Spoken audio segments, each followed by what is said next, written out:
Meantime, Russian President Vladimir Putin using his annual end-of-year news conference to defend President Trump and deny accusations of meddling in the 2016 election.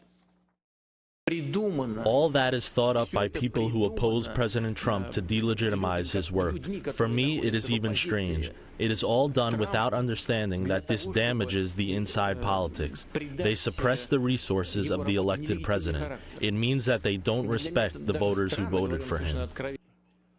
Yeah, U.S. intelligence agencies concluded Russia did interfere in the presidential election. Now Putin throwing out his own accusation about the International Olympic Committee's decision to ban Russia from next year's Winter Games. He suggests the FBI is drugging the Russian whistleblower who revealed a state-run doping scheme, possibly manipulating his testimony.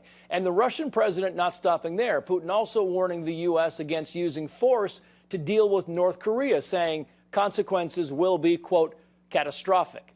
And when it comes to Syria, Putin says U.S. officials may be sparing some militants in the hope that they will fight against the dictator President Bashar al-Assad, Russia's ally.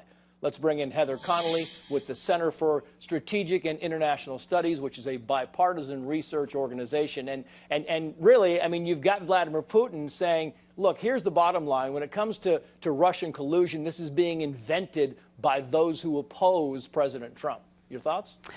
So this is what President Putin did today was an annual event. He goes almost for 4 hours answering questions. It's a very staged and managed presentation.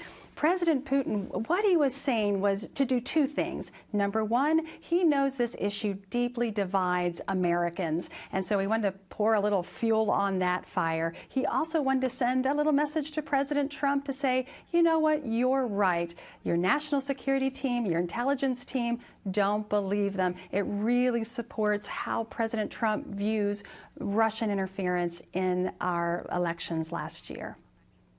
It's interesting, though, Heather, because as you know, President Putin was saying, look, I'm not going to weigh in on the job that President Trump is doing over there. But when he said he's not going to weigh in, he also said, but, you know, look at the stock market. Stock market's doing good over the United States. Regulations are down. I mean, things are kind of humming along out there. So he's not going to weigh in, but he really is kind of going to weigh in on the job the president is doing. What do you think about that? No.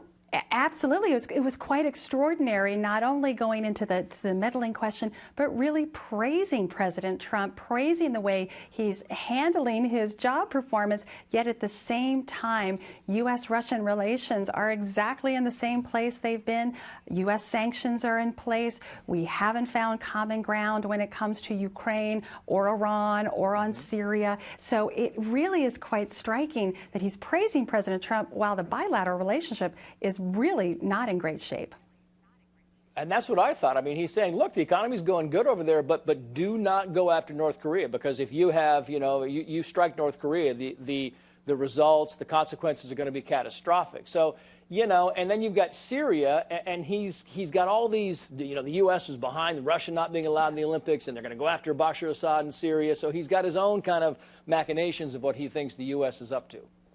Trace, he really does. And again, all of this discussion is all about his upcoming presidential election next March. So the theme you heard the whole way, President Putin is a peacemaker. He doesn't want war, and all this instability in the world is caused by the United States. Yeah. Heather Conley, great to see you. Thank you so much.